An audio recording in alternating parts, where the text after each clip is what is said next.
501 panel today. I am joined by a team of experts from across the state who keep me sane during legislative session and help me lobby on all of the progressive issues that we care so much about. So many of these folks are my dear, dear friends, and I am lucky to have them here with us today. So thank you for joining us on your Sunday. First, I'd like to introduce Holly Wellborn. She is now with Children's Advocacy Alliance of Nevada. She is their new executive director. So proud of her. She is also our board chair for the Institute for Progressive Nevada, our 501c3 sister organization. So happy to have her today. We also have Andre Wade. He is with the Silver State Equality Group. He leads our LGBTQ plus coalition work in state and is just a friend and mentor of mine. We also have Christine Saunders joining us today. Christine is with the Progressive Leadership Alliance of Nevada. She was on our panel yesterday about voting rights, but she is always by my side during the legislative session, so we're excited to talk to her today. We also saw Vince Saavedra yesterday. He is with the Southern Nevada Building Trades Union, and he lobbies for all of our brothers and sisters in the trades, and so we're excited to have him talk to us about that. And last but certainly not least, my dear friend Kaylin Carvani. She is with the Nevada Justice Association, and she and them support all of our work, and she's lobbied for a long time in Nevada. So it's a friend panel today. We're excited to get started. So let's jump right in. Holly, I'm going to start with you. So when you're lobbying, because this is lobbying 101, we want to get people comfortable with the thought that every single person who is at the summit today is a lobbyist. You don't need a special badge to be a lobbyist. When you're lobbying, who are the important people to know and build a relationship with? And what are some tips and tricks for that? Yeah. So I'm going to start with the obvious and then kind of work my way down to the less obvious, but probably most important. But of course, leadership. So you've got, the Republican caucus, that's, the Republicans who serve in the state legislature, both the Assembly and the Senate caucuses, and then the Democratic caucuses. You have the Senate Democratic caucus and the Assembly Democratic caucus. So you want to speak with the leadership and try to develop a relationship with those legislators. But the truth is, the more, power they have, sometimes the fewer meetings they can take with you. So developing that relationship is something that kind of takes place outside of the legislative session.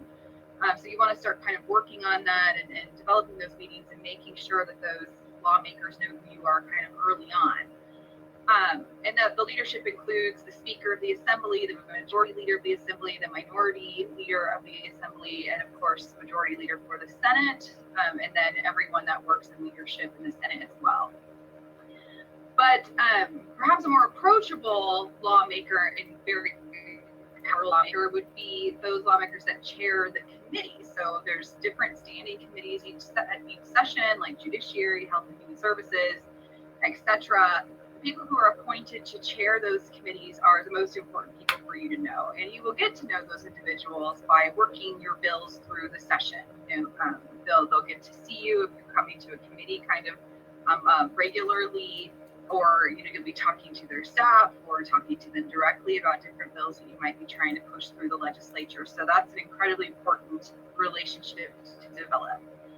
If you find that this is sort of new to you and maybe you want to get in, maybe you want to figure out whether or not you know somebody who might know that legislator, maybe you don't have the developed relationship, maybe you're not working with a group that has a developed relationship, you're going to want a power map. Now we can do an entire day just on this concept of power mapping, so I'm not going to dive too deep into that, but it's basically about what relationships a lawmaker has and how you can leverage those relationships to gain access. So you want to kind of think about that.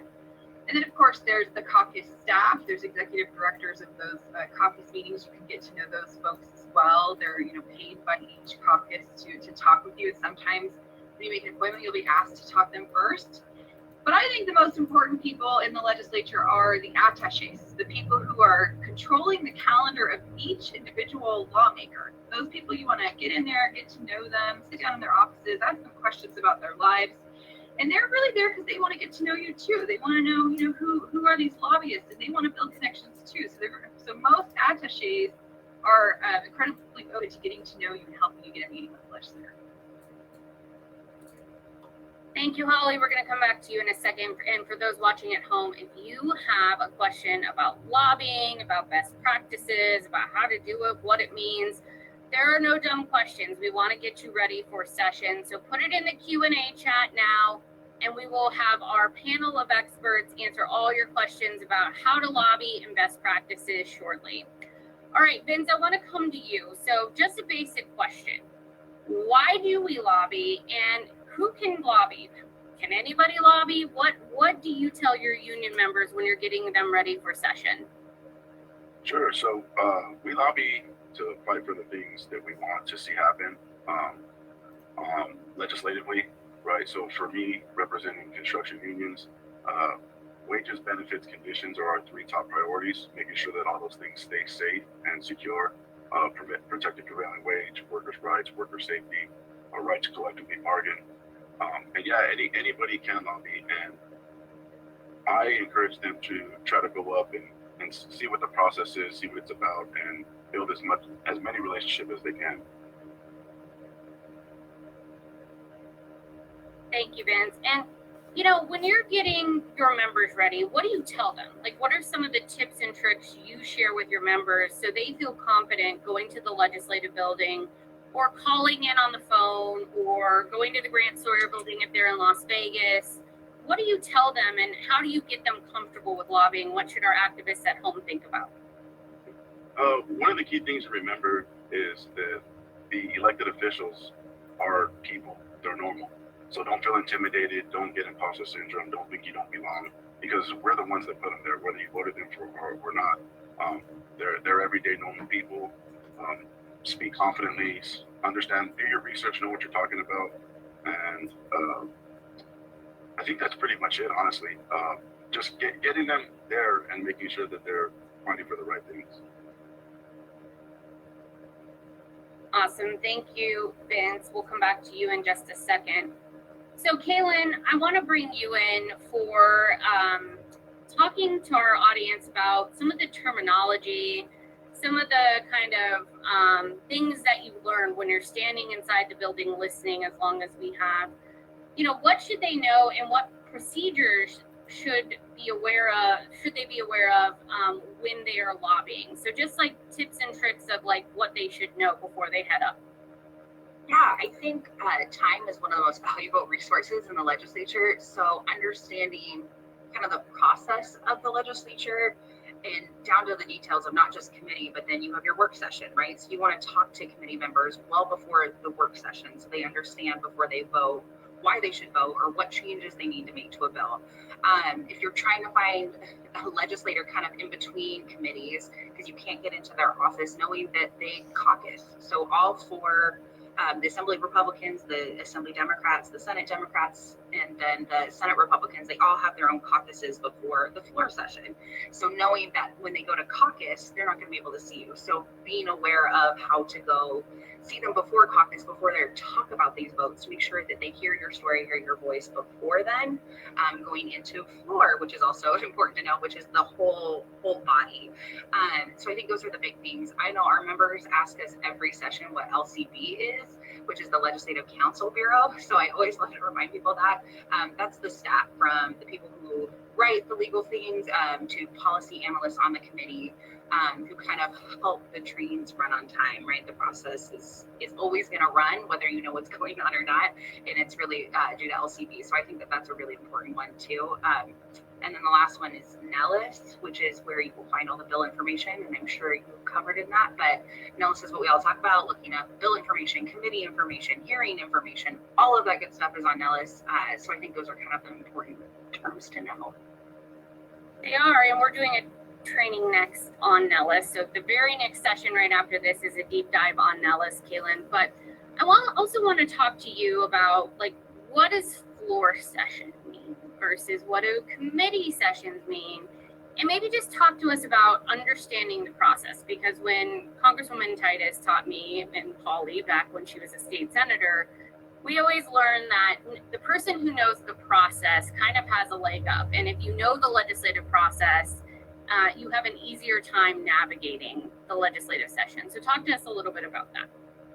Yeah, so floor session in the beginning of the legislature is kind of where they're just getting organized. They're introducing bills, they're referring them to the committees that they're going to be heard in front of. So there's not a ton that goes on in floor session. There's a little bit of drama, but it's I would not say that that's the bulk of the weight there. When you're lobbying, it's kind of in between the beginning of where that bill gets referred to that committee. So, for example, we have a lot of our bills get referred to Judiciary Committee. So before that bill gets heard at Judiciary, we want to talk to all of those Judiciary members. We want to make sure that they understand kind of the points. They're going to ask us what the other side is going to say, so always have that prepared. We always try to be mindful of that. And then you also have that opportunity to be like, this is what the opposition is going to say, and this is our counter to that, right? So you really get to tell the whole story before committee. When you get to committee, it is more about creating a record than winning the testimony, right? That is like the advice I give everybody. You don't win a hearing ever. You can only lose it. So create a strong record, be smart, concise, know what you want to say, definitely have your voice heard for history there, but know that the bulk of lobbying happens in those conversations, as Vince says, with just other people that just happen to be legislators. So once you get to committee, you have your committee hearing, you create that record. Then there's lobbying that happens in between there too, where you have to make sure that legislators are there with you. They have all the information they need going into the work session to vote that bill out of committee.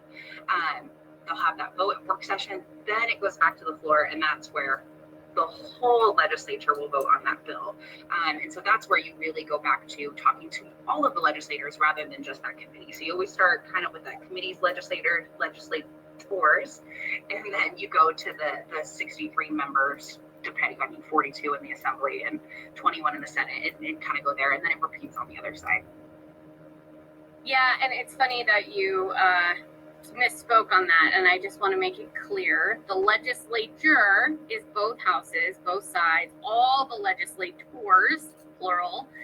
And then if you're talking to the legislator, that is a one individual legislator that you are talking about. So the legislature is the big, both sides, Assembly and Senate. So just words that you need to know so that then when you go up, you understand what you're saying.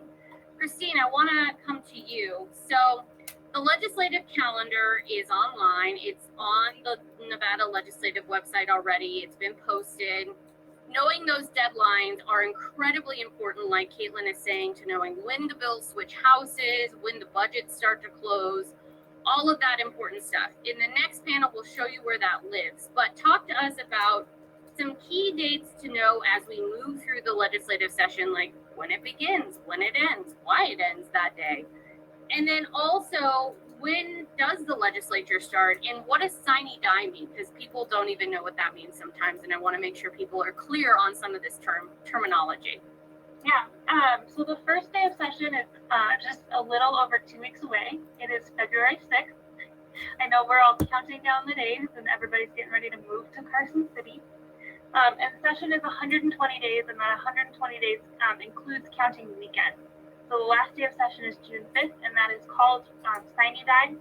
Sine die is actually a Latin term that means without a day. And in reference to the end of session, it means that we are adjourning without a scheduled day to return. But you will hear folks say sine die quite a bit as we get through May. I think the most important deadlines, though, for other folks to know if you are interested in following the legislative session are the deadlines where bills need to meet or else they won't continue moving forward. And so those big ones are in April and May. So I believe it's April 14th is the deadline for a bill to pass its first committee. So if you have a bill, like Kaylin was mentioning, that's going through Judiciary, needs to pass out of Judiciary by April 14th. In order to continue moving through the legislative process. And to pass out of Judiciary, like she said, that's when they would have a work session and vote to move the bill forward. There's a similar deadline for passing out of the first chamber, so the Assembly bill passing out of the Assembly, Senate bill passing out of the Senate, and then moving over and repeating the process all over again in the other chamber. There are some exemptions to these, but for the most part, most bills follow that timeline. And like Annette said, you'll be able to see the whole 120-day calendar on a PDF really easily on the NELA site in the next session. Awesome. And we're going to post the link for the legislative website, which includes NELIS and the calendar itself for these deadlines. There's also an events calendar that you can find on the website, but that's a different calendar for the events like lobby days and things like that, that are different from the 120-day calendar with all the deadlines. So knowing those deadlines and knowing when things are moving or if a bill dies because of a deadline is important. One thing, Christine, I'd like you to talk a little bit about is what does it mean if a bill is exempt from a deadline? And how does a bill get exempted from a deadline? Because there are exemptions to these rules sometimes. Yeah, there are quite a few exemptions. And I think one of the things that's kind of silly that you find at the end of the legislature is they'll approve all of the structural rules at the beginning, but they have the ability to just ignore those rules once we get towards the end of the 120 days. I think two of the main reasons bills would be exempt from this timeline are one, if they have a fiscal note and they need to be going through a process that's also appropriating money, because then they have an extra committee that they need to go to, and so it takes a little bit longer for that to happen. And the other option would be if legislative leadership just gives a bill an exemption, because they might be working on some things more behind the scenes. One example of that, Annette and I are very familiar with, is the mine tax conversation last session. Those bills were exempt from most of the deadlines and didn't really come out until the very, very end of session. And I think we moved through that bill in like 72 hours total, all of the process. So being in communication with leadership and committee chairs can also be really helpful to know where your bill is in that timeline. Yeah, and again, just a reminder, there are no dumb questions on this. We want you to understand the process fully. All of you can be lobbyists during this session. Everybody should lobby this session. There are going to be a lot of lobby days coming up. I know Andre's working on equality days. We have the Nevada Women's Lobby who does grassroots lobby days every year. We support that. We will be taking people up to Carson City to join those lobby days. So we're going to need you to join us. And yes, you should lobby. That is the whole point of today. Andre, I want to come to you and talk about testimony. You know, a lot of the questions in the chat are about testimony. When should I testify? What does testifying even mean?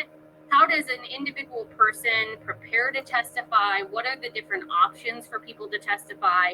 But first, just explain like what that means in terms of a bill and how people get involved.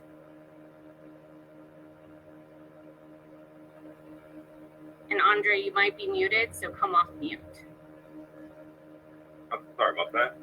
So you want to be aware of the schedule, and so Caitlin mentioned NELIS, so it's the Nevada Electronic Legislative Information System that has all the information that we're talking about the bills and when they're going to be heard. Things change all the time, so you want to be up to date with that. You can be in touch with the legislators attachés to find out information as well, and even folks on this panel that are leading specific issue areas. Because we will, when we have our folks who are doing the testifying on our behalf of these bills, we try to give them information about when the hearings are going to be heard. And often we'll say, okay, a bill's going to be heard on April 7th at 9 a.m., be ready. And then the day before, or even hours before, it'll change. And that's to no one's fault. Things happen, so things are always getting rescheduled. So sometimes you'll get geared up to testify and have to go back again another day. So just be prepared for that and try not to get discouraged. But in preparation for your testimony, you want to know things like who's the bill sponsor and who else is supporting the bill that you are talking about, or maybe you're in opposition to it. And you want to be able to know who's part of the committee and who the committee co-chair is, so you can make your arguments, do your lobbying as folks talked about. But for your testimony, you got to ask yourself, are you there to be in support of the bill? Are you in opposition? Are you there as a subject matter expert that's going to provide like data and research and statistics?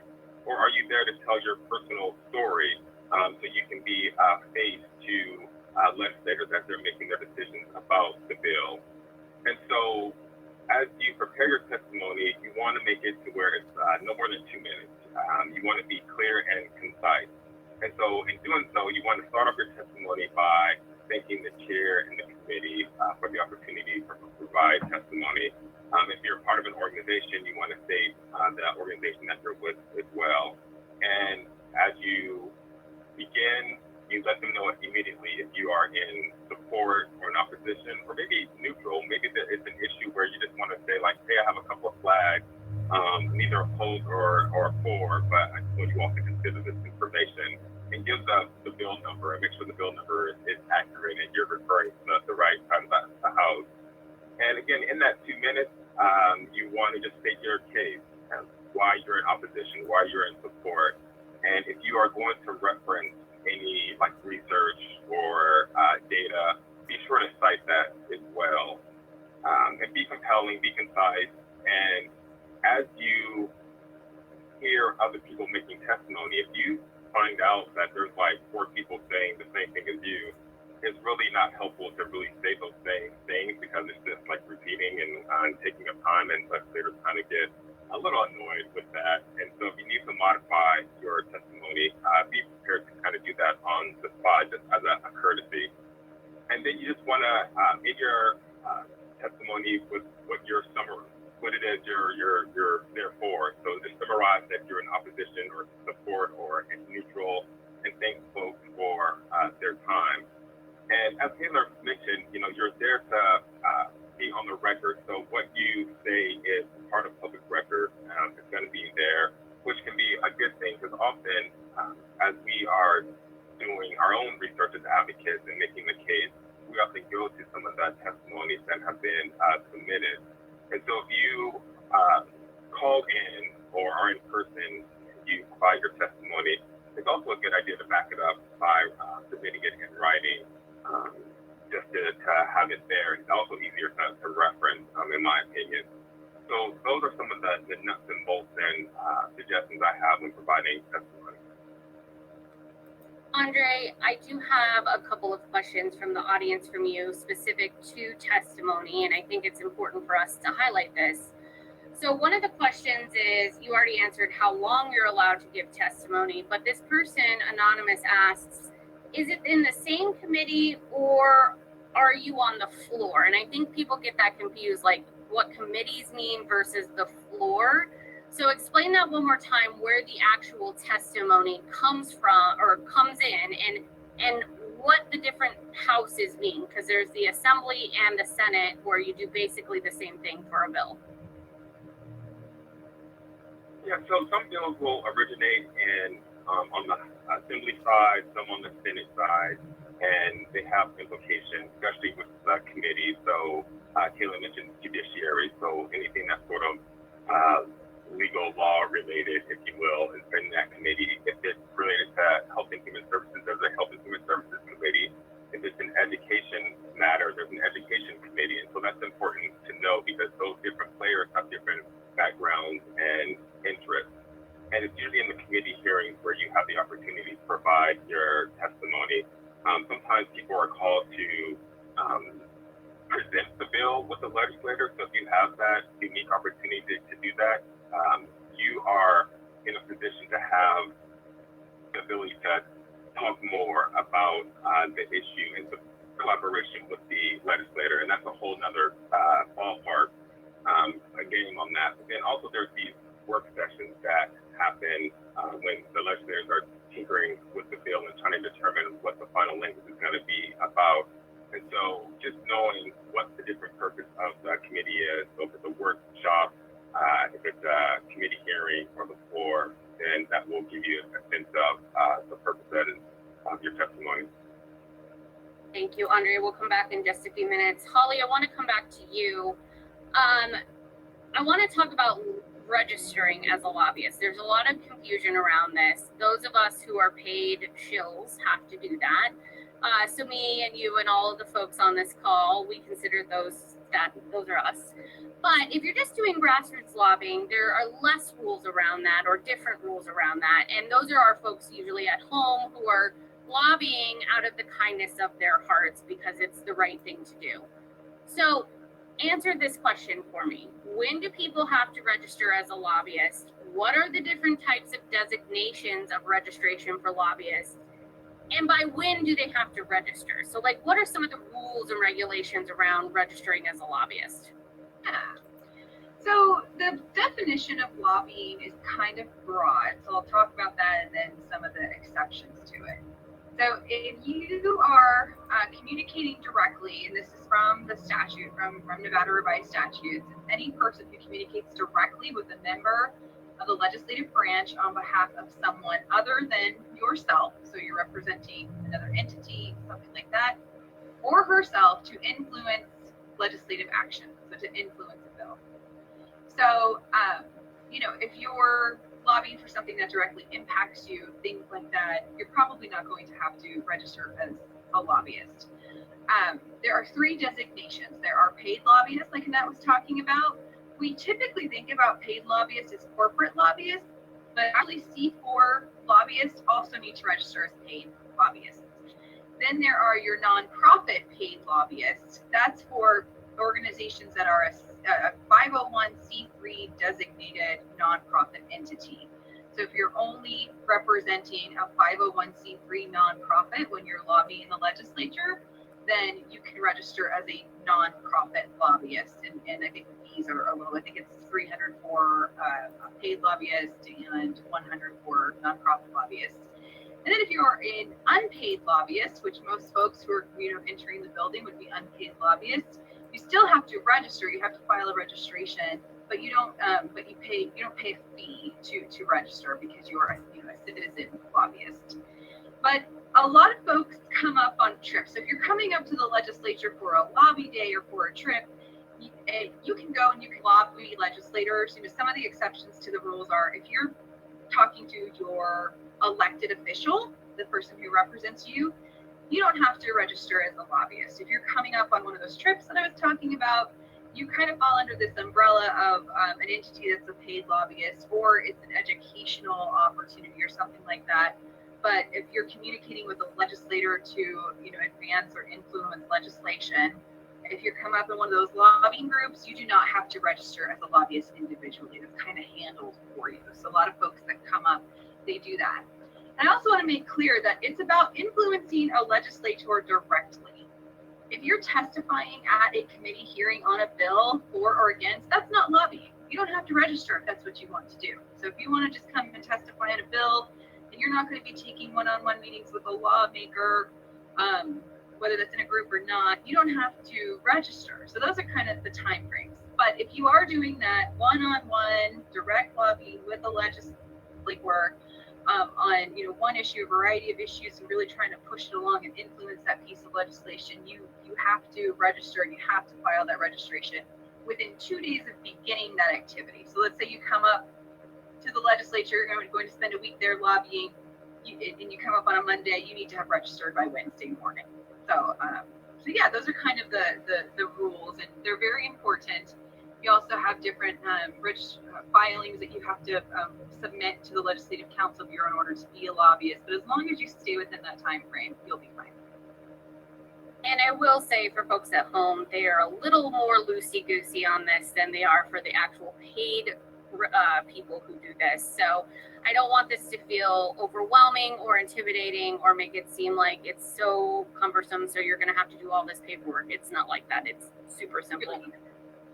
Christine, show the official badge real quick. Come off mute and show the official badge real quick. The badge of honor. I brought 2 here. So for my 2019 session and last session with the giant sticker, which was the I'm vaccinated sticker for the COVID session. But folks who are there, who are lobbyists, wear these all the time, every day, and it's actually really helpful because you can look folks up on the list of lobbyists, and if you're trying to figure out who's representing an issue that you are working on, or someone who might be opposition and needed to connect with them, you can figure out who their lobbyist is fairly easily. Yes, and I will say, if you're a citizen lobbyist, you should not register for particular organizations. You should just register as citizen lobbyists so that organizations and groups don't get in trouble if you don't file your paperwork correctly. So just noting that, just file as a generic kind of activist, non-paid lobbyist, and don't tag the organizations. Holly, I want to come back to you for an audience question. Anonymous with one upvote asks, can you tell us how hard it is to read a bill? So in non-lawyer speak, Holly, talk to us about reading a bill. Gosh, another one we could do a whole session on, but it's going to depend on the bill. It's going to depend on the committee, how difficult it could be. But my general tips are, the first thing that you want to look at is the color scheme. Legislative Counsel Bureau, I feel, makes it a little bit easier to read what's happening. So you'll see a bill, you'll see this black text, and then you'll see some text either red with a strike through or blue italics. The red with the strike through is language that they're going to take out of an existing statute. And the blue is what they're going to add to an existing statute. So that's really helpful in trying to understand, okay, what are they changing? What are they putting in and what are they taking out? So that's one big tip. Some bills are just so enormous that and technically complex, and you have to look at all these other things to understand exactly what they're saying. But if you break them up, you have words like shall and may that show, is this going to be something that's mandatory that the government has to do? Or is it what's called permissive that they can do in certain circumstances? So you want to look at language like that. That makes it a little bit easier to understand what might be going on with the bill. I would say resolutions are easy to understand, but a lot of those technical bills are quite hard. But there'll be other people working in the building that can assist with understanding and helping you understand what a statute says and what a statute means. And the LCB, again, that color coordination or that color coded scheme that they have is also really helpful in understanding what might be happening. One pro tip, hold on one second, Caitlin. One pro tip for those of us who were too lazy to go to law school, like me. The legislative digest at the top of the bill is the basically the summary, the Cliff Notes version of the bill. And that explains in real, like, human being language what that means and what the bill is trying to do. So if you do that and then follow along with the red, that's a strike through that removes, and blue that adds, you'll be good to go. So the bigger bills are sometimes a little bit harder, but they're mostly, like, if I can understand it, you can understand it. That's what I was going to say. Kaylin, you want to add to that? No, that was exactly what I was going to say. That's where we always start and then use that as our guide to kind of see, because it's not perfect, the digest. So start there to kind of get the bigger picture and then use that language to really understand what exactly the bill's doing. All right, Kaylin, we're going to actually stay with you. So when does one know that they have successfully lobbied? And is there a time to stop and count it as a loss, or time to stop and count your votes? Yeah, I think you kind of have to define success. So we have, for example, this session, we're bringing 3 bills that I have zero expectation of them passing, and I am just very hopeful they have a hearing, right? I want to get testimony on the record. I want to start the dialogue, and I don't expect a vote. In fact, I would hope none of my friends vote for the bill because it just puts a target on their back later, but it's about starting the conversation. So I would say that's a term of success. I think being able to testify and provide testimony for yourself and for your community is also a success, right? The biggest success is getting a bill passed out of both houses and then signed by the governor, or at least not vetoed. If the governor does not sign a bill within 10 days of the session ending, it is, or when it passing, I think actually, it is considered basically law. So if you can get a bill passed out of both houses and not vetoed, that is also a big success. I think in terms of what a loss is this is a process that, even though we have 120 days for this legislative session, see, I'm going to say all of the legislative words wrong. It's fine. It's only my 5th time doing this. I think being able to come back and know that progress is slow and it's important to maintain your integrity and really maintain those relationships. So as long as you don't lie, as long as you are intentional and genuine, I think you will always win. So a loss is just ending those relationships or not being able to continue to represent something or represent a value of yours. So I would say that's the only real loss. Now there are hard losses when your bill gets voted down, but there are lots of ways to continue to try and get that vote to come back up or that bill to come back up for a vote. So it's not ever truly done until the session's ended. Oh yeah, I've seen things amended into random bills late at night, 2 days before session ends. So anything can come back. Nothing's ever dead. Kaylin, just staying with you, a question from the audience. Jane asked with one upvote, when is the best time to reach out to individual legislators and or their staff? And just remind people, these legislators don't have a big staff because they're a citizen legislature.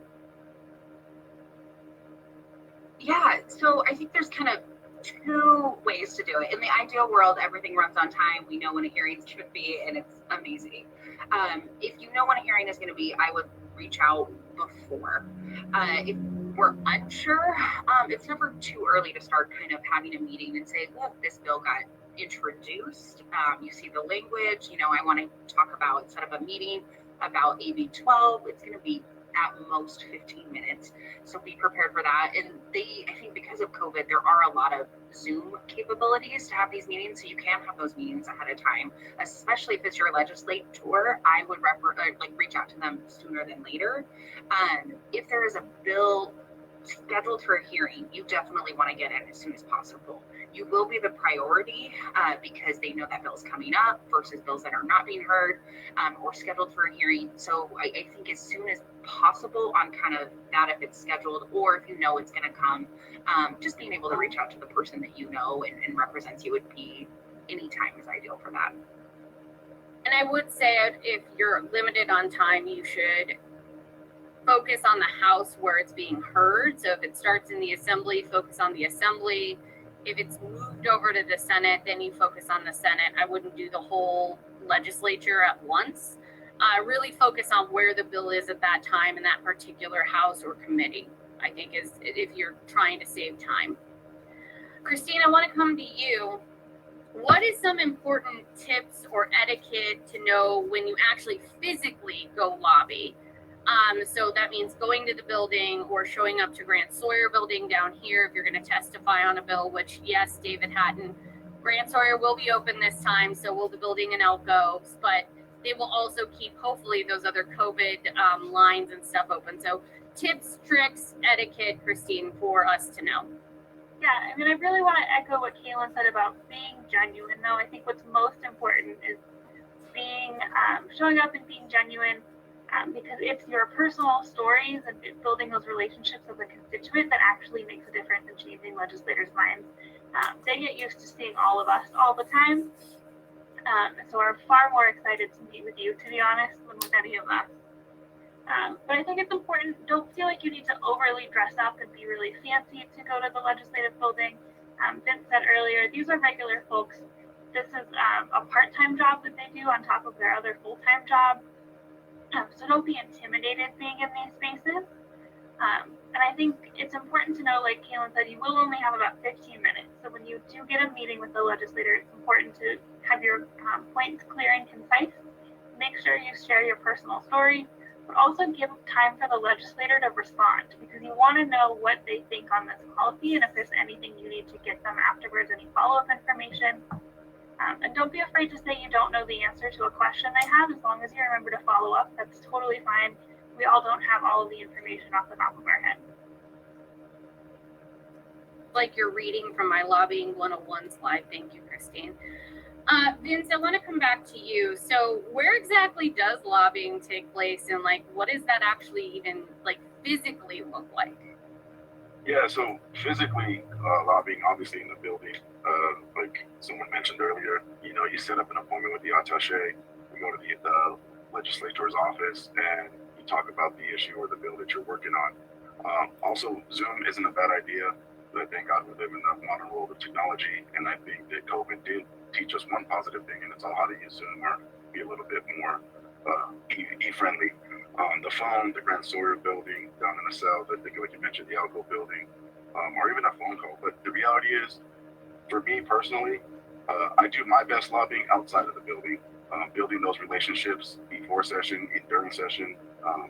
Shout out Jimmy G's. That's always the best. That's where I do my best work. Just keeping it real. But that's the reality, right? I was talking on another panel, and there was somebody who used to be an assembly person, and they were like, don't stop. The worst thing you could do is stop a legislator in the middle of in the hallway and try to lobby them. And I couldn't disagree more. That's again, that's where you're stopping. And yeah, just to throw them a bill number, they probably don't know. But hey, what about this bill, this issue? You throw the number and what's attached to it.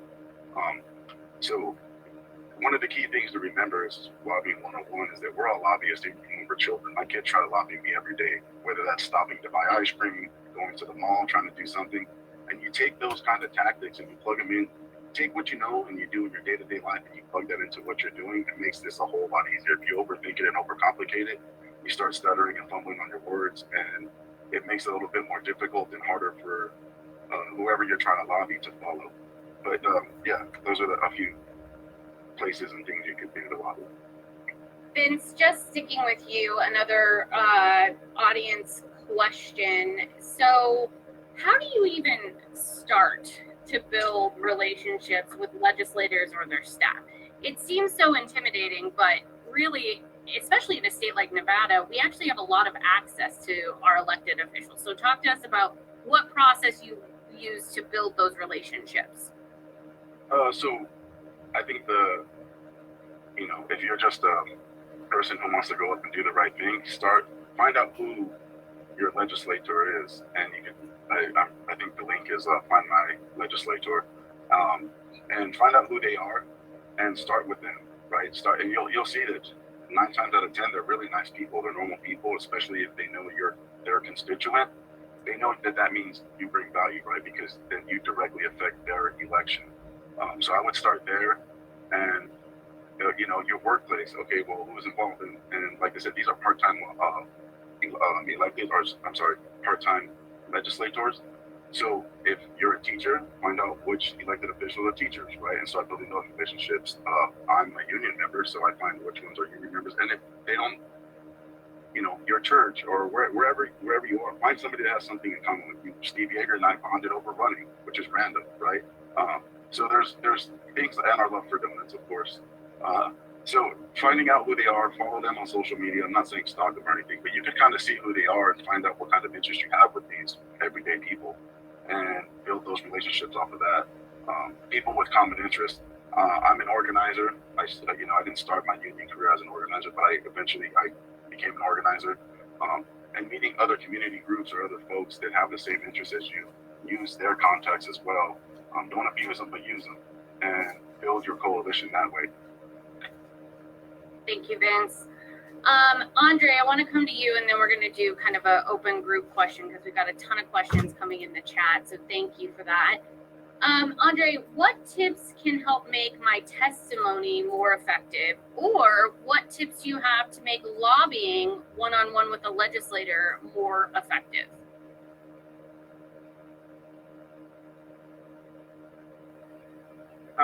I would go off of what Vince mentioned as far as making things easier and better, just relationship building and finding that connection between you and that legislator, but also knowing that the legislators need you as much as you might need them. The legislators love to tell stories and talk about the meetings they had with the constituents who gave them a great nugget of information. And so you might be that person that said something profound to them. But always be sure to keep your testimony, keep your meetings just concise to the point. And as Christine mentioned, give the legislators time to react to what you said. So you want to build like this mini conversation and relationship building. And most importantly, follow up. Just touch base with folks and be courteous, be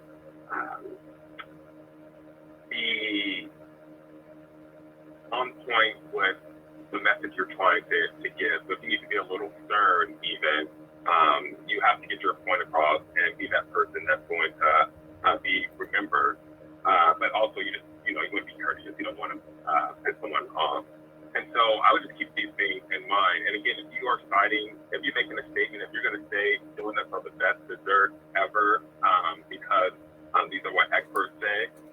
need to cite that somewhere.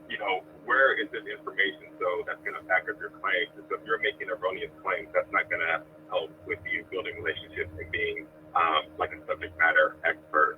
And so those are some of the tips that I think I would provide for folks. I think it depends who you are, if you want to piss them off or not. Sometimes I do. That's fine. It depends on what you're going for.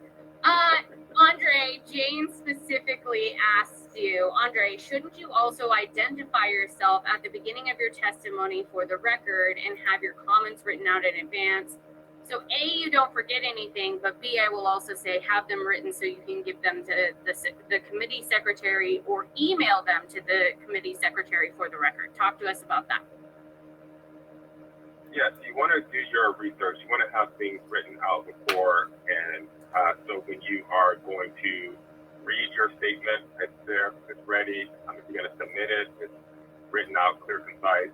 And again, in the beginning, you mentioned who you are, if you're attached to an organization, and whether or not you're in support and opposition or neutral to the issue at hand, and then go into the most important information first as part of your testimony. All right, Andre, I'm gonna stick with you for a second, and then we're just gonna kind of go to each one and do like a rapid fire question from the audience. So, Andre, last question for you from the audience. Are letters and emails effective forms of lobbying, or should we call? In my opinion, they are effective. Doing all of the above is important, but maybe you are someone who doesn't feel comfortable speaking on the phone, and you feel like you will lose track of what you're saying, so you want to write things out. Maybe you feel you're not a good writer, and speaking to someone is easier for you. However, one thing I always suggest to folks, whether or not you think that you're a good writer, you enjoy writing, however, writing can be very powerful, and you can take time to develop your point and even share it with others to find out if it makes sense. So if I were to suggest to someone what they should do, I would say call and submit something in writing. The written word is powerful, and I really want to encourage advocates that you're going to be doing this work on your own or as part of an organization. You feel that you want to be like Holly, Kaylin, Christine, Annette, and then at some point in your career, these folks have honed their writing. Whether or not they enjoy it or not, I bet you 100% of the time that they know how to write something really well. And that's something that you'll want to hone in for your career and then many other times that you'll be providing testimony. Thank you. Holly, rapid fire for you. And I think this has 8 upvotes. So I know people on the call today or on the summit today are concerned about this. Jordan asks, what advice do you have for people who are brand new to the activism space and this is their first legislative session doing this work? What tips do you have for them? Get involved with orgs like Battleborn Progress. Get involved with folks that can help you along the way. Look at that events calendar, join in on some of those events, and you'll pick it up really quickly. This is not rocket science. I tell everybody that, including my staff. This is not rocket science. Anybody can do this. All right, Christine, I want to come to you. So what do you think are some tips and tricks that you would suggest for first-time people going to the legislature, calling in, testifying for the first time? What are some things you want to make sure people walk away knowing today? Yeah, and I do want to throw in really quick for that last question, echo that folks should get involved with folks because that's how I started. My very first lobby day was when I was 17 years old in Oregon, and I followed around a political director and an organizing director in the building in Oregon, and like, I want to do this for the rest of my life. So I am happy to take anyone around the building who's excited and wants to show up. I know Annette and Holly and the rest of us will all be there. So if you do show up, you want a tour, let us know. I'm there, happy to talk to anybody who does show up in the building. But I think one thing to know too is to really, if you're worried about testifying or talking to a legislator before, still practice. I still practice talking to, like prepping before I'm going to do an interview with a reporter. I sit down with my staff members and say, I drafted my testimony for tomorrow. Do you have any feedback on how I should say this? And it makes it a little bit easier the more you do it. Yes, practice, practice, practice. I cannot say that enough. Thank you, Christine. All right, Caitlin, I want to come to you. This is a hard one, but I think it's an important one. We're going into a legislative session where we have the Assembly has a supermajority of Democrats, the Senate has a majority of Democrats, and we now have a Republican governor. So the question is, what are the tips that folks have for dealing with a governor who is not of the same party affiliation as both majorities in our legislature, and how are we going to deal with this session? Caitlin? Yeah, so I have a couple of thoughts on it. One is, I think there are Republicans in the legislature that should hear what you have to say, whatever it is. They might not agree with you. They might be really difficult to talk to. But it's the most rewarding conversation because they need to hear your voice and not just their own echo chamber. There are Democrats who also need to hear your voice, but that's a different conversation. I mean, I think don't be afraid to talk to anybody. Just know that some conversations are going to be harder than others. That being said, we have some Republicans that are much more extreme, which is sometimes beneficial to progressive causes, right? They're so far on the other end of the spectrum that they don't want government interfering on things. So you might be able to get them on a bill, and any bipartisan bill that goes to the governor, I think will get signed for the most part. And then you have Republicans that are not super extreme that also will see what you're saying and have value. So I think that's a big part of it is talk to the Republicans at the lower level, right? Continue to make your voice heard. And things might not happen this session, but that doesn't mean having those conversations for the next session are important too, right? We have to continue to show what we believe and show what we think. And so I think being unafraid in that way is good, and give grace to those that disagree with you. Give grace to yourself because they might have never been exposed to your life. And so being able to say this is just a start and I would like to be able to follow up and know that they're not going to be perfect that first time, I think will also help for the long term for us to kind of get them to see what you believe, what we believe, right? So I think that's part of it. Is it's not going to be great. It's not going to be easy, but being able to talk to everybody and know that it's going to be hard for this first session is important. Yeah, just one cautionary thing I will flag is we should not come to this session expecting wish lists. This is not Governor Sisolak we're dealing with this time. I think we should be cautiously optimistic, but I do think the end of session is going to be incredibly hard when there start to be deals made on the budget, and we need to be present, ever present during that time, because we don't want things like vouchers or things that hurt our union brothers and sisters or other things trying to be part of that deal making process. All right, Vince, I want to give you the last word here. Anonymous asks, how have you seen social media or digital media have an influence during the legislative session, and do you think this is important? And I say yes, but I'm interested to hear what you have to say. Absolutely. So you can all follow me on TikTok. Shout out to Vegas Vince. That's me. Look me up. Like, follow, subscribe. No, I'm just kidding. Social media plays a huge part of politics. I know that Assemblywoman Torres is like the queen of TikTok in the legislature. And I know her and I had conversations that she caught a lot of crap for it at the beginning. Now, most young Dems have TikTok or Instagram. And that's where you could actually build a coalition also and find out who your opposition is going to be, who your supporters are, and what you're trying to do.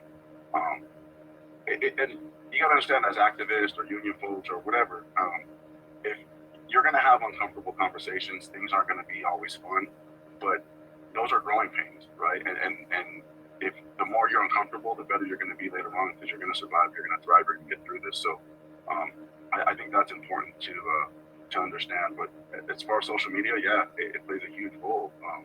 You take a look at the insurrection, right? You use that as an example.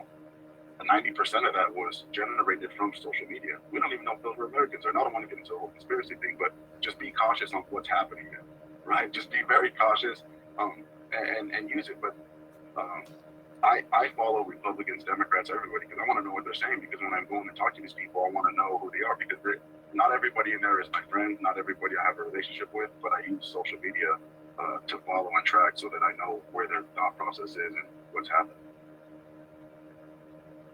All right, y'all, you are amazing. Thank you for continuing to do the work that y'all do every single day. This panel of experts, they are amazing. They're in the building with me every single day fighting for what matters to y'all. So if you want to follow them on Facebook, on Twitter, on social media, please do that. They're going to be giving updates all session long. I know Plan and I will be side by side doing tons of stuff and causing trouble like we always do, along with so many of the folks on this call today. So follow them on social media, follow their organizations on social media, and most importantly, get involved with their organizations, go to lobby days and support their work. Thanks to everyone on this panel. We're going to take a very short break and then we'll be back with our Nellis training 201. So get ready. We're going to learn all about the legislative website next. Thanks all. We'll see you in a second.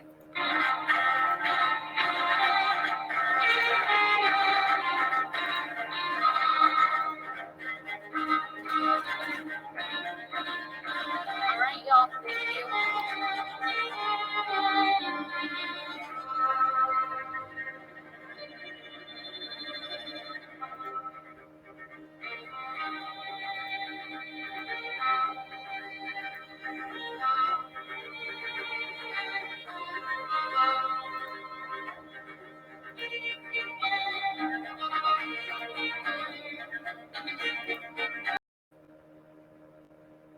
Welcome back, everyone. I hope you enjoyed that last panel as much as I did. We went a little bit over because we had so many audience questions, and I know that's like the main event today. So we really wanted you to learn about the legislative process, and now we have two of my favorite experts to tell you about the legislative website and the website Nellis, which is where you're going to do all of your bill tracking and learn really everything you need to know about the legislature. We have one of the best legislative websites in the country. It's actually won awards for how much information is on there. And again, you cannot break it. We will put the link to Nellis and the legislative website in the chat here in just a few minutes. But our legislative experts are going to lead you through this now. I want to introduce Maria Teresa Lieberman. She is our Deputy Director here at Battleborn Progress. She helps keep me sane during session on the legislative website. And then Melody Hudia, she is the Deputy Director at Silver State Voices, which is our 501c3 table. We are great partners with them and love them so much. So Melody and Maria Teresa, take it away. We're excited to hear from you. Well, hi everyone. I hope you enjoyed the previous panel and learned a lot. I am very excited to be part of this next panel with one of my great colleagues for many years. She is the Deputy Director of Silver State Voices, Melody Judilla, and we work with her a lot on this very specific training, which is bill tracking and legislative sessions 201. So we just had a 101 and this is a 201 on that exact same topic. So you can level up your skills on how to be active during this legislative session and especially how to monitor bills, track bills on your own, because you could do that whether you work for an organization or a volunteer or just a human being that cares. So we are going to get going. As I mentioned, I'm here with Melody. Melody, do you want to come on and tell a little bit more about who you are, what you do? Yeah, for sure. Thank you, Maria Teresa. Hi, everybody. Happy Sunday. My name is Melody, she, her pronouns. Like she said earlier, I'm the Deputy Director of Silver State Voices. And like she was also saying, we spent many moons thinking about how to help people understand the legislative session and also how to navigate it through what you'll soon learn a whole lot about on Nellis, the website. And yeah, I'm excited for you all to stick around and learn a few more things, hopefully. Awesome. Thank you, Melody. And so what I'm going to do now is we have a cool presentation for you because there's a lot to this, but it'll get easier once we go through the slides. So I'm going to share my screen. I know that's like the one of the most used terms in the world of Zoom now. I'm going to share my screen. So we are going to go right into the presentation. As I mentioned, I am Maria Teresa. I'm the Deputy Director here at Battleborn Progress, and Melody is my counterpart in Silver State Voices. We will be teaching you today, and what are we going to be doing? What are you going to be learning? So the purpose of this segment or panel is to provide an overview and 201 lesson on Nevada's legislative session, the website Nellis, and Nellis is not like Nellis the street, it's Nellis with one L, but I think it's kind of cool that we have a second Nellis that we all care about. Outcome. So what are you going to learn? You're going to learn how you can stay engaged with Nellis. We are very fortunate here in Nevada to actually have something like Nellis, which makes the legislature so accessible. And especially in the last couple of years with the technological advancements on being able to call in or watch hearings on YouTube and Nellis itself as well, we have a very accessible legislature, even though they do everything in Carson City, hours and hours and hours away. So that is what we are going to be doing today. Melody, you want to walk us through our agenda? Yeah, for sure. And so to cover the purpose and outcome that Maria was just talking about, we've outlined an agenda for you all. And so the first three actually sections, the basics of like what is even a session, maybe you learned a long time ago, but you need a few refreshers, how to watch and stay engaged with bills, with committee hearings, and three, like people you just know in general that you'll see pop up over and over again. It's a lot to take in, especially this is your first go around. If you've done session like elsewhere in different states, different every state, and so to kind of give you all an overview, like, well, what is even happening in session? We want to go through these sections, and then we're going to go to Nellis. We'll take you live to the website to show you how Nellis like really does keep track of all these three different sections that we're talking about here, and then that will lead us into the end. We'll do some Q&A.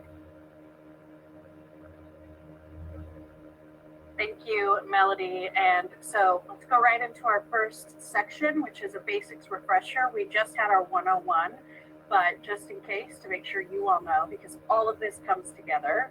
So we're going to go through key dates, because those are also dates we will see in a little bit that you will see in Nellis, and how the process works, because we need to make sure everybody is refreshed on this so that we can go through Nellis ourselves. So it all makes sense for you. So Melody, kick us off for this section.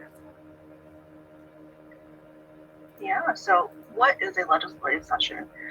So in Nevada, we convene our legislature biannually, so that means every other year, and ours happens to convene on odd years, and they will run for 120 days, right? And so when people say like, oh, it's legislative session time, that's what they're referring to, is the actual like physical, well, currently physical, during COVID it was virtual convening of legislators, of policymakers to pass a budget, to pass policies that affect the state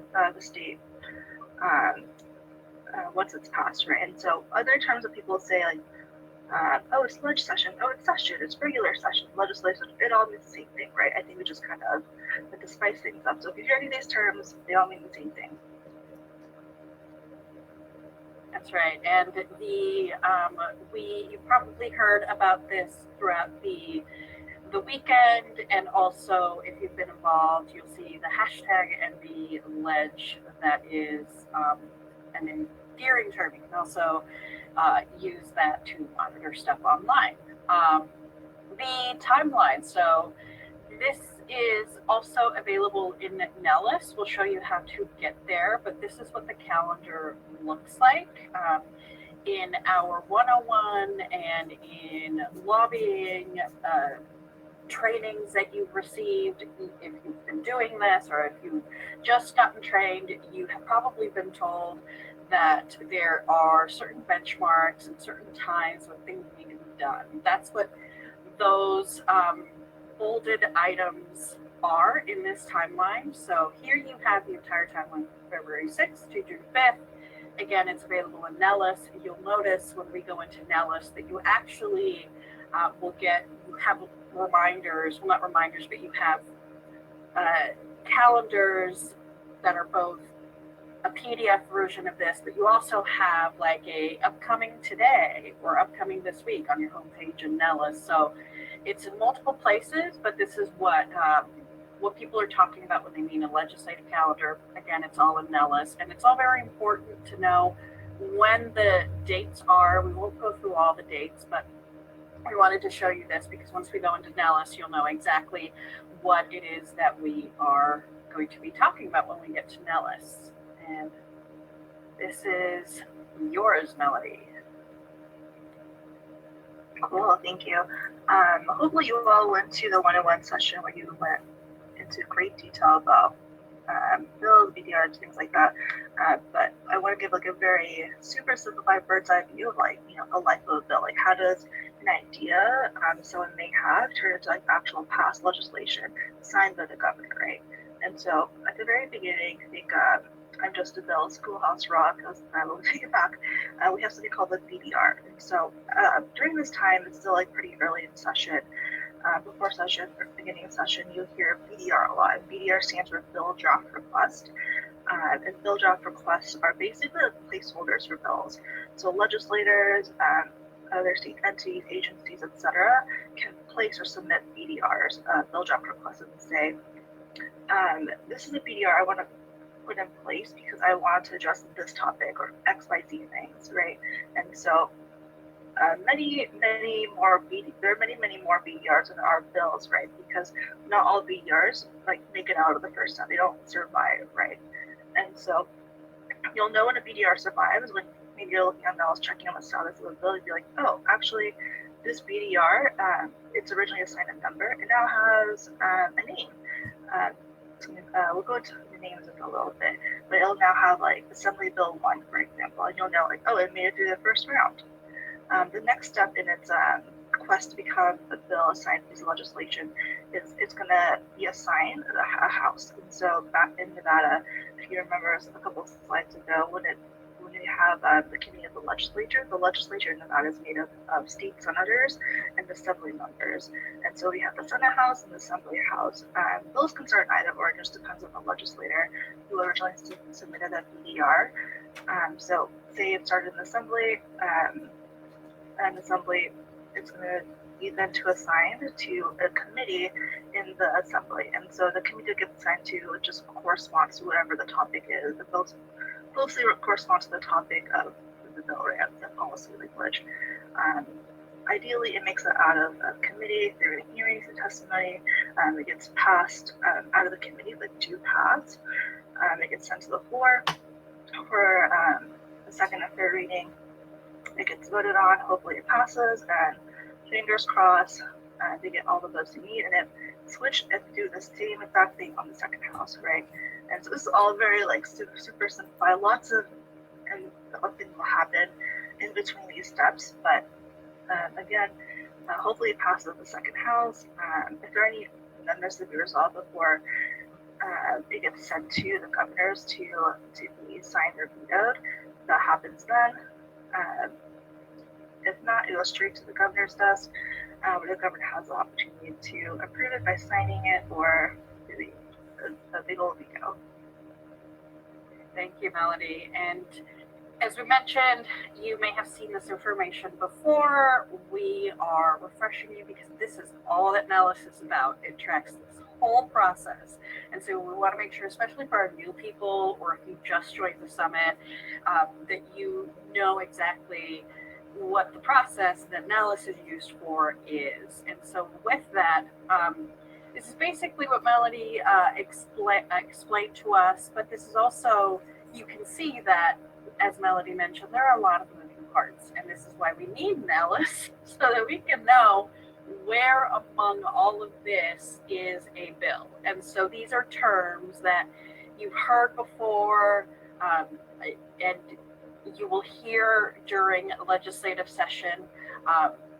These are all terms that you should know, because they are, and feel free to screenshot this, these are all terms that you will see and we will see when we go into Nellis. Whenever you're looking at an update for a bill, or if there are ways that you can like pull reports on bills, you will get a status update, an ETA, if you will, on the bill that you're tracking or monitoring, and it will have one of these terms, right? Is it being introduced and getting its first reading? is it committee action and report? And that is where, as you have heard throughout this whole process, is where the committee is actually hearing the bill and taking action on it, etc.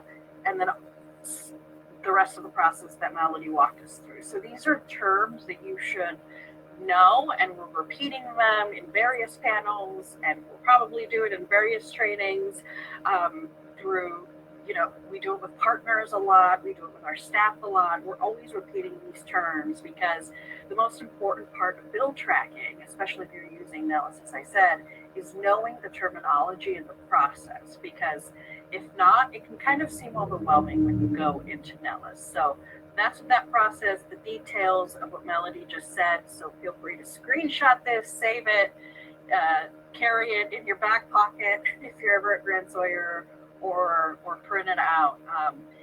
Melody, what is the next section we're going to be doing? Yeah, so these next few slides will be how to watch and stay engaged throughout like a bill's process, right?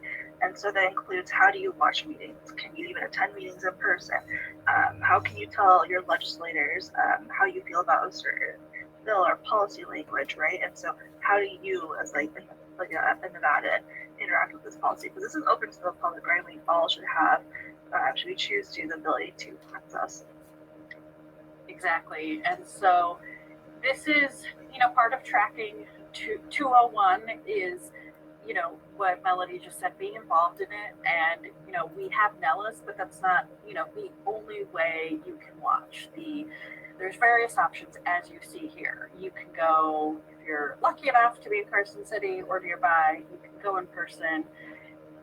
If not, or if you're, not wanting to be in the building, you just would rather watch it online, that's where Nellis comes in. And so Nellis provides an amazing streaming service. And now they went ahead and got themselves a YouTube channel. So as an influencer would say, just click subscribe and the bell button or whatever, notification bell. And that's a great way to stay, especially during session when there's lots of hearings. I found that doing that exact thing, subscribing and getting the notification button, was helpful, because it actually will push notifications to you, especially if you have YouTube on your phone. You will get a notification once the stream is up. A lot of us like to monitor, especially committee hearings, before, a lot of times they won't start on time, or you want to just watch to people watch as they're coming in before the hearing. So, or, you just want to make sure you're ready to go before the business starts. So it's a really good option. I highly suggest you do that. Feel free to do that right now on your phone or something, but it will literally give you a notification as soon as the stream starts. And that's a little different. So Nellis, which will show, Nellis, you are able to subscribe, create an email account based on your email, and it will email you, when you're going to have hearings on bills that you're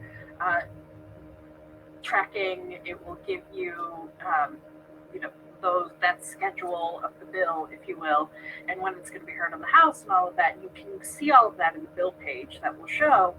But the difference here is that because the Nevada State Legislature does not really have a schedule, they have a timeline they have to abide by. They have times that the meetings will start, but they don't always start right at that time. Sometimes you're waiting. Sometimes you're waiting for the stream to go up and it's 11 or whatever. So YouTube is kind of a great addition, because you can subscribe, get the notification, and as you can see here, for example, for that very specific video, if I cared about interim finance committee for, at this date, it was January 27, 2021, I would set reminder for that meeting. So let's say it was January 20th, 2021. I would get a reminder. I would go on here, I would look at it, and then on the 27th, when the stream started, I would get a reminder. I probably did, because I'm monitoring IFC a lot in the interim. So that is how you track the activity sort of outside of Nellis, so that you can participate that way. This is another cool tool in Nellis. Melody, you want to walk us through this? Yeah, so this is called the Share Your Opinion with your legislators. And so this is like it's unique from, Tested Night, which we'll talk about in just a little bit. This is like a really fast, like time flexible way of like letting legislators know, like, hey, this is how I feel about opinion. And so I'm not sure if it's up on Nellis yet, this session hasn't started yet, but soon it'll be up there, I promise.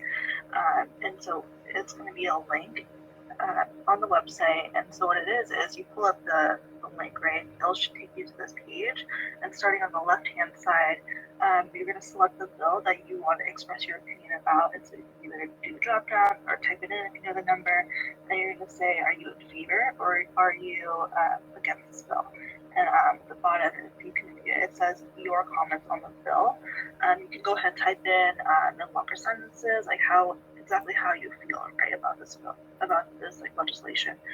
And so this is all public once you submit it. And so legislators do read it, and that's actually why on the right hand side it asks for your information, not to like publicize it, but it's so like, oh, the legislator can go like, oh, like I had like 10 constituents share their feelings on this particular bill, and so it really helps on the back end of like knowing who is saying what. And so I say this is like a quick and time flexible way, so there's not like a time limit or anything, right? So once the bill is up, you can do it in the beginning of the session, you can do it towards the end.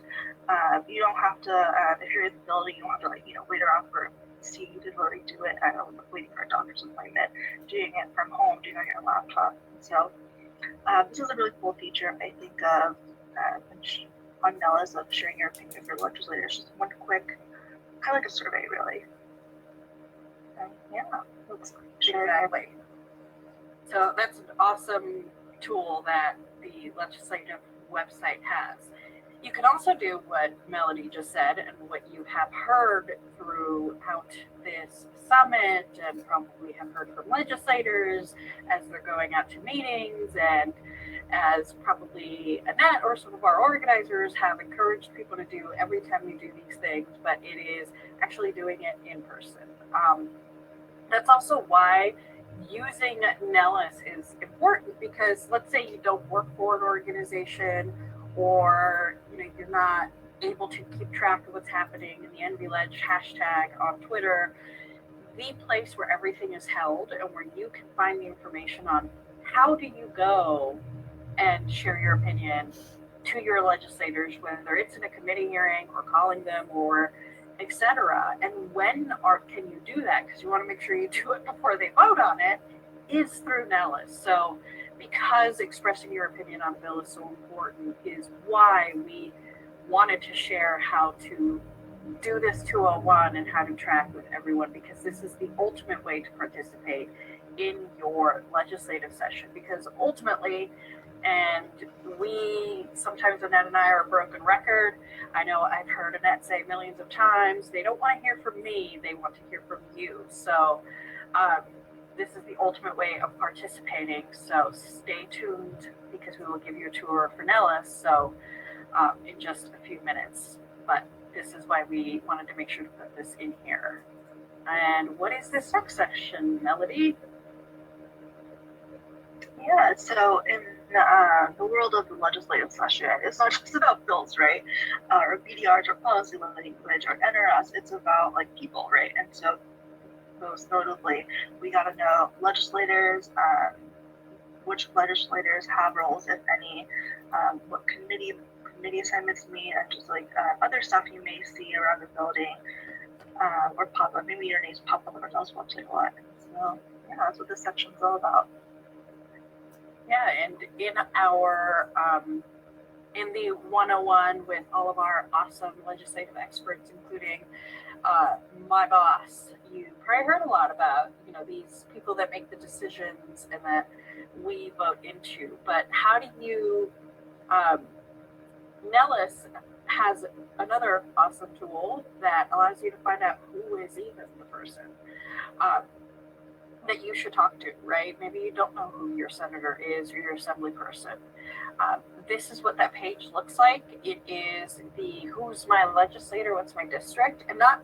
This is also helpful, I will say, not just for people that want to know who their legislator is, right, for the local assembly. As you'll see when we go into it live in Nellis, it will tell you by putting your address all of your other representatives. So it will also tell you your congressperson. It will also tell you what regent district you're in. So it's also a helpful tool just generally for people who want to know what districts they're in, who represents them. So that's also an incredible accessibility feature that Nellis has. And speaking of people, Melody, take that away. Which is also all information that Nellis has. So it's good to know what the heck all of this means. Yeah, so say you found your legislators, that's great, and then you go into Nellis, you're like, whoa, there's actually a lot of legislators, and you'd be right? So if you remember from the previous slide, there are 21 state senators and 42 members in the assembly side, right? And so you can see on the page, these are just screenshot examples. When half of it's a little outdated, but on the left-hand side, you can see it says Majority Leader Nicole Cannizzaro, and on the right is Minority Leader James A. Settlemeyer. And so the reason why they say Majority and Minority Leader is that they are the top leaders in terms of hierarchy in position and roles within their party, within the House, right, within the Senate, this case. So say, for example, of the 21 seats, I don't know, let's say 20 of them are Republicans. That means the Republicans are now the majority party, therefore their leader is called the majority leader, whereas the Dems will be the minority leader because they have fewer seats, right? And so that's what the majority and minority leaders are reference to. And so in the hierarchy of positions of legislators are a slew of different positions within the party of like hierarchy. And so assistant majority leader, president pro tempore, chief majority whip, so on and so forth, and so on and so forth. And so you can see they get assigned roles, and they do certain things within their caucus is what they're called. On the right side, we're talking a little bit in the next slide as well, but on the right side is a screenshot from that's more recent, featuring rules and committee assignments for this current and upcoming legislative session on the Assembly Democratic side. So you can see it's a little hard to read, so I'll read it aloud for a little bit. So it's saying in the middle here, the Assembly Democratic Caucus leadership for the 2023 session will be Assembly Daniel Moreno, Speaker Pro Tempore, and then goes on and on. And so they will have placards, and they'll say that in like the title and their Nellis profile, and so on and so forth. Yep. So now you know. Another refresher. You probably heard this information, but when we go into Nellis, that's what all of those titles and committees and all of that mean. And we'll make it easier for you to navigate Nellis by knowing all of that. So this is, you might be wondering, when we go into Nellis, you may be wondering, okay, what are all of these committees and why do they have the same names? And sometimes, you will look at it and say, why are there 2 Health and Human Services meetings that it had? And it's because, as you can see, there are the Senate committees and then the Assembly committees. And so and they all share similar names. So when you go to Nellis to track your bill, you will see that entire history. So by virtue of that, you will see all of those names. Sometimes you'll have, the same committee name on both sides. So that's why you're seeing that happen again. And if you're new to Nellis and you're like, why is it having another hearing in this committee?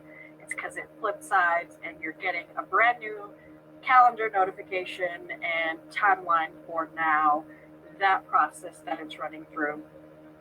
And again, this is why it's important to know the process before you go into Nellis, because if not, you'd be totally lost. All right. So tell us about this, Melody. Yeah, so we just threw out a lot of information. Those are just really honestly the top lines of like the legislative session, like what it all entails. It is really a lot of information, but luckily here in Nevada, we do have a legislative website called Nellis, not like the street, definitely not like the Air Force Base, but we have a third Nellis. And I think the next slide will tell you what exactly it stands for. But Nellis helps us like keep track of all these things in one location. Because you may have like your own system, you may have like, you know, heating it up mentally, but Nellis updates like pretty fast, and sometimes we can't keep track of everything all at once, especially if we're, you know, tracking multiple different topics and issues that we care about. And that's why we have Nellis, and then we're finally excited. And I'm finally excited to show you all what exactly is Nellis and what it looks like. Yeah, exactly. So here we go. I feel like we're in a roller coaster. We were in Disneyland, and we're finally getting close to getting on the ride and the roller coaster. So here we are. This is what it stands for. If you were wondering what Nellis with one L means, it's Nevada Electronic Legislative Information System. So this whole process that you learned in the panel before us and now got refreshed, and here, that's what it is, right? It controls. It'd be awesome if Nellis could just control everything. It holds all of the legislative information and processes in one electronic system. So that's what Nellis stands for. And that is, we will go here, we will click in here in just a little bit. But when you click in, this is what you see. You are able to go to previous sessions, by the way, because as you can see, select a session. But if you use this link, feel free to take a screenshot. That is the link that goes directly into this upcoming session, which is the 82nd session in 2023. And so, as we mentioned much earlier in this session, that calendar that we showed you in PDF form that you can also access here is now here, right, in this section with the upcoming deadline. So here it will have what is next. And with that, we gave a few hints, right, of like pages and things like that, but Melody, what the heck else can we do here? Yeah, so we've alluded to bills or keeping track of bills, getting notifications, and then we'll show you all in the view here. What you can do is track bills. I mean, you can create an account, sign up for it, and then what you can do is type in the bill that you're looking for and be like, yes, this is the one I want to keep an eye out. I want notifications, and what it will do is it will send you an email about like status updates basically to ETA, like, oh, this bill got moved out of the committee, it's onto the floor, so on and so forth. This is like where you can do it. You can view agendas for the committee hearings, along with the schedules, the deadlines. If bills have exhibits or amendments, you can read the actual policy language yourself. And like we were saying earlier, you can watch the meetings. Exactly. So there's a lot to it. So let's get to it. So here we go. We are going to go into Nellis. We're going to spend a few minutes there, probably the next 5 to 10 minutes actually clicking through Nellis. So if you're all ready, we're going to go right into it. And ta-da! So when you click that link that we showed that you can screenshot, this is immediately what you go to. It is the homepage of the session. And for a while, it was totally blank. This was all blank. There was nothing there because they hadn't uploaded the calendar yet. But now that we have the calendar settled, it's in Nellis, and so you can see it all here. So here you have all the dates from February until May 31st, and then you can go from there. You can also here, if you see where I'm hovering, that's where you can find that PDF timeline, and you can print it out if you want. If you're one of those people that loves, I like having it sometimes next to my computer just to see, you can have it there. And then you also want to make sure that you are in fact in the 2023 or 82nd session. I have done the mistake of accidentally clicking somewhere and I'm thinking that's not AB 33, that's not the bill, this is about something totally different. And then I check it's, oh, I'm in the 2019 session. As I mentioned earlier, you can see many other sessions. So it goes so far back, as you can see, it goes all the way to the 75th session. And you can go back, and if you're interested, and it's helpful if you're interested to go back and see if there's a bill that was introduced a long time ago or has been needing to get fixed, or is just an issue that has been constantly talked about, like vouchers maybe. And you're like, I want to know what they said about this thing or what that bill language was. You can go back and go to the session, and Nellis will switch, and you can see that I got totally different dates. I have a lot more information because obviously that session is over. It was 2017 session. So I get a lot of reports. So it also is a good historical record. You can track the history of a session all in Nellis. As you can see all the bills that became law, all the bills that were vetoed by that governor. So if you're ever wondering, did Governor so-and-so veto that? People say he did or they did. You can go in. You can see when bills are effective. So when do things become law? You can find that out here. You can see all the reports that were submitted during that session. You can see where in NRS the bills ended up fitting into. You can go to that opinions page for that session so that you can see all of the opinions. So it gives you, this is what Nellis looks like when the session is all said and done. So I highly encourage folks to go see previous sessions if you are interested. And then we also have special sessions. Those are so much fun. You can see those too, what has happened during those. So let's go back to the current or upcoming session. This is where you have your upcoming deadlines, right? What will happen is if there are meetings today, like committee meetings, or tomorrow, sometimes they do today and tomorrow, you will have a separate section that says what committees are meeting today and when does 4 sessions start. That will all be sort of in this section here, or sometimes they'll move this one over here and that will be over there. So, and the other section that's important to know is that you can sign up for Nellis. As I mentioned earlier, there's a subscription service you can have. If you want to register, all you do is click like where I just clicked. Like you can't see my password, but this is what you need to fill out. You just fill out, and I want to say this again, don't feel intimidated by this if you don't work for an organization. You don't have to.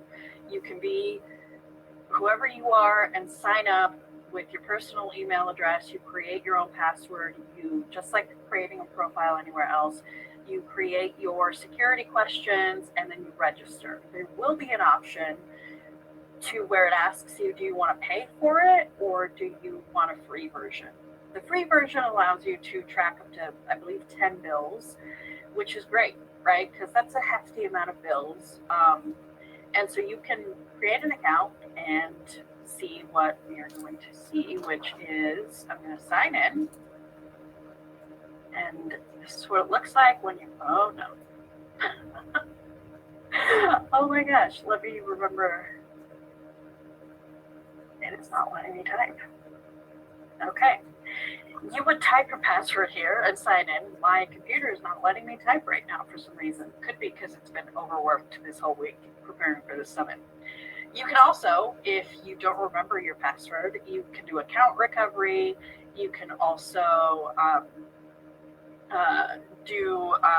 you can also contact them if you're having technical difficulties. We've had that before, to where we've had to switch the name of the account or upgrade our subscription, stuff like that. Nellis, the people that work to maintain the system are incredibly helpful. But there's no current session, so it's really not a whole lot that I would have shown you. But what you can see, the ability that you have when you sign in is seeing all of the bills that you're tracking. And what that does is once you sign in, you would get a personalized calendar on your homepage of what is happening today. And you're also able to sign up for email updates for those bills. So speaking of bills, legislation, where do I find that? It's all here. If you want anything to do with bills, you want to look up the bills, you can look it up by seeing all of them. You can see reports. You can see them divided by the chamber, right? Assembly or Senate. Currently, this is where everybody's living, if you will, is in the BDR list, because currently they're all just bill draft requests. Some of them have bill numbers, a lot of them don't, so that's where everybody is, but that's what this section looks like. And let's just click on something here. This is what those bill draft requests look like currently. There's just a few sentences.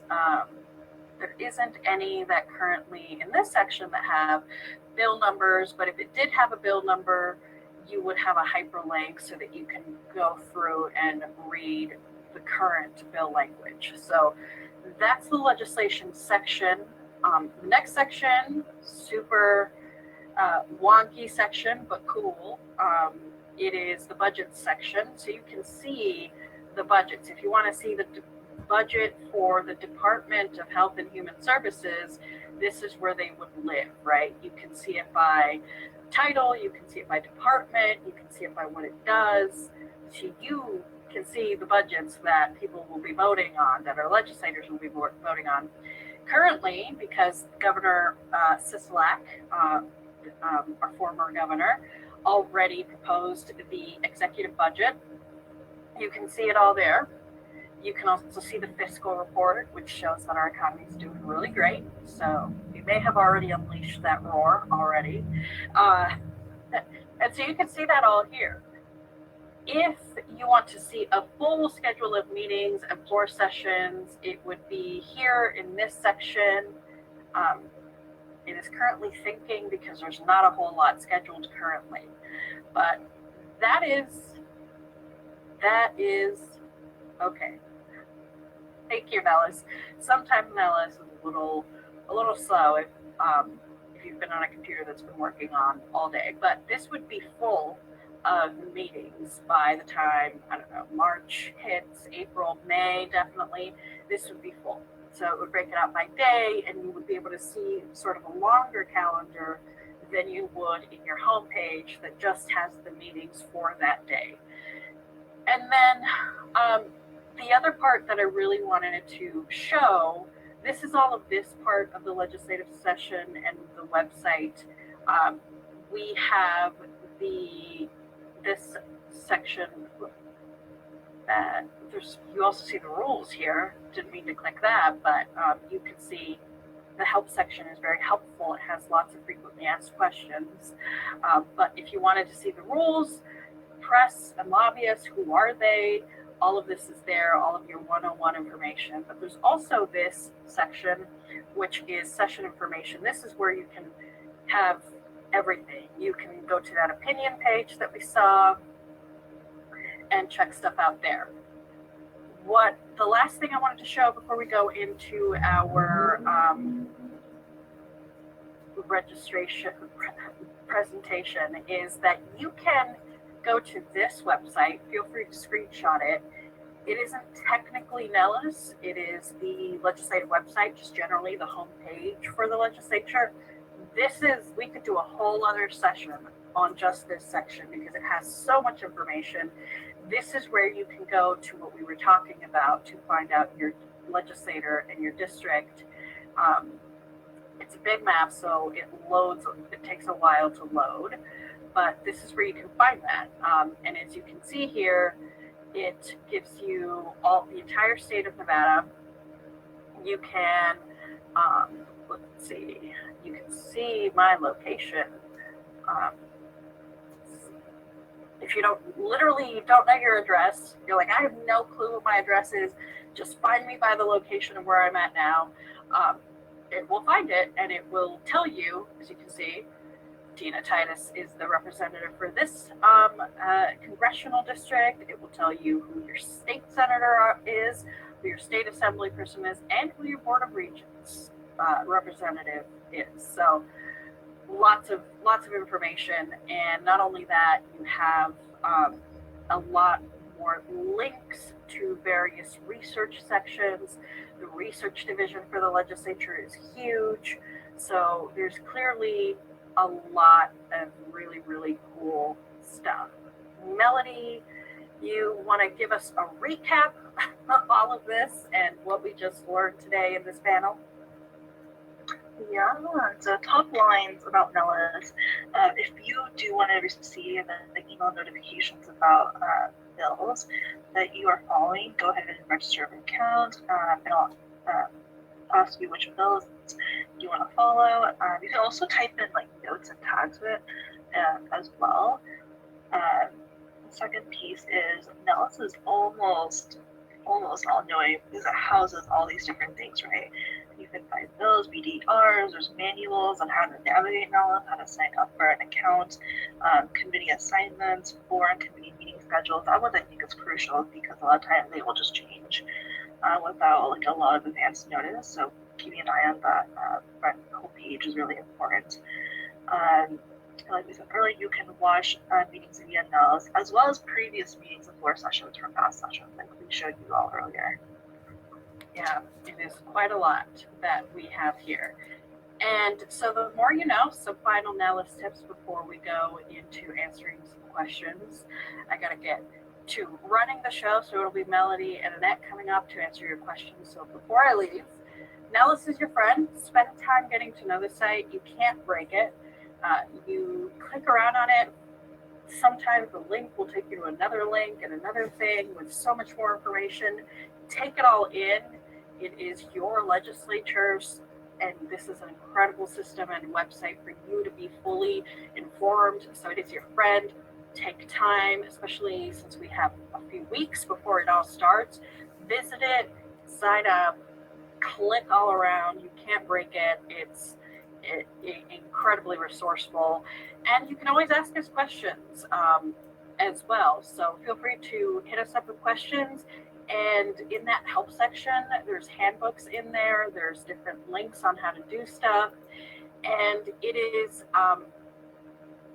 while Nellis is absolutely incredible, I do recommend still having something. It can be just regular old pen and paper. It can be a Google sheet. It can be whatever it may be. Have something where you are kind of putting all of the information about the issues that you care about and things like that. A lot of people have spreadsheets where they're adding even more notes and they're doing a lot more. We have a BDR list that is not in Nellis, but is a Google sheet where here in-house we've been talking about those BDRs and figuring out what we care about. So it is absolutely incredible, but feel free to have your own system where you get to go even more in depth. So it is now, I'm going to stop sharing my screen. As this shows, we are getting ready to answer any of your questions. I have to hop to get to running the back end and bringing it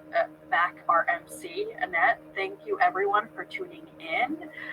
Melody, it was great to do another training with you, and I hope we are able to answer all of your questions. And feel free to ask whatever you want. No question is a dumb question. If we need to repeat something, feel free to have us repeat it. If you just joined and you're like, what were you talking about? We can, our awesome experts that I'm going to leave you with will be able to walk you through it. Thanks again. I'm going to go back to being behind the scenes, and Melody, I will let you take it away with Annette. Thanks, y'all. Thanks, Maria, and thanks, Melody, for staying on to answer some questions with us. So, Melody, I want to get into our questions right away because we want to get to a break. I'll take this first one. It's from Anonymous with 5 upvotes. If a bill does die, can it be brought back to life and rewritten? The answer is yes. Any bill can be rewritten. It just has to be relevant to the Nevada revised statutes that the original bill came from. So as long as it falls in the same section of the Nevada revised statutes, it can be rewritten on something else, but it has to be germane to that statute. So yes, anything can come back. I remember sitting on the floor with Congresswoman Titus when she was a state senator, looking through different bills that she had available to her, and we call them zombie bills. We literally amended the original text out and put new text in. So the answer is yes. Nothing is dead until Sine died. The next one is, and Jane, I'll answer this question for you as well. With 3 upvotes, how many BDRs are there as of today? And again, a BDR is a bill draft request. It's just a placeholder until the bill actually is introduced on the floor and it gets the text. So it's just a placeholder right now. As of today, I can see 907 on Nellis. And some already have the bill text that goes along with it. So it'll actually have the bill number now. Assembly bill AB will be in front of a bill once it gets introduced, or Senate bill SB will be in front of a bill once it gets introduced. But until then, it is a bill draft request or a BDR. All right, coming to you, Melody. Next question. Can your favorite certain bills or BDRs can you favorite certain bills or BDRs through Nellis? Melody, take that one. Yeah, and the answer is yes. It's through the same process that Maria, Vanessa, and I were talking about earlier on Nellis. So if you go ahead and register for an account, you can do the free one that allows you to track like favorite 10 bills. And as soon as they become bills, BDRs, go ahead and find it. And then when you activate your account, you can type in, these are the bills I want to favorite, and therefore start getting notifications. You can make tags for yourself that's like particular to you only as your account, as well as like a notes section.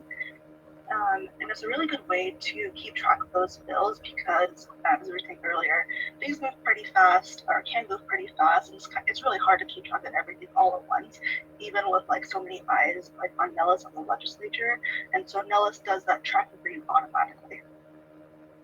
Thanks, Melody. Next question is from Matilda with 3 upvotes.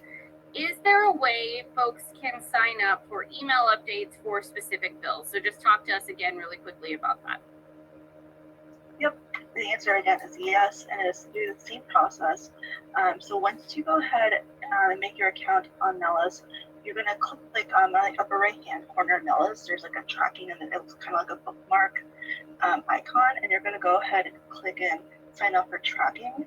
Once you register your account, and go ahead, put in your name, your email, your phone number, and select the kind of account you want. So again, you're going to do track 10 items. For free. You can go ahead and, if you want to go ahead and pay for it, you can. That's totally up to you. But you're going to click subscribe. And I should have said this earlier too. And say your bill or BDR dies as you move forward. That happens pretty frequently. You can always like unfavorite it, if you will, so that way you can like just take it off the list, or you can go ahead and add something else if you want to go ahead and track. Thanks, Melody. All right, I'll take this next one. It has 2 upvotes from Amber. How can you find your legislator contact information? Well, Maria showed you that you can look up who your legislators are on the website. Just go to who's my legislator, what's their contact information, and it's there. You can also go to the main page of the legislative website and look up both all of the Assembly and all of the Senate legislators and their office numbers. So this way, if you're trying to call their office, you can get in touch with them. You can also find their legislative emails on that page as well. So again, it's the main page of the legislative website, not Nellis. And up in the right-hand corner, you'll see the Assembly and Senate. You just click on that, and it gives you a full list of the senators and a full list of the Assembly people and their office contact and their email. So you can find that on there. All right, next question, Melody.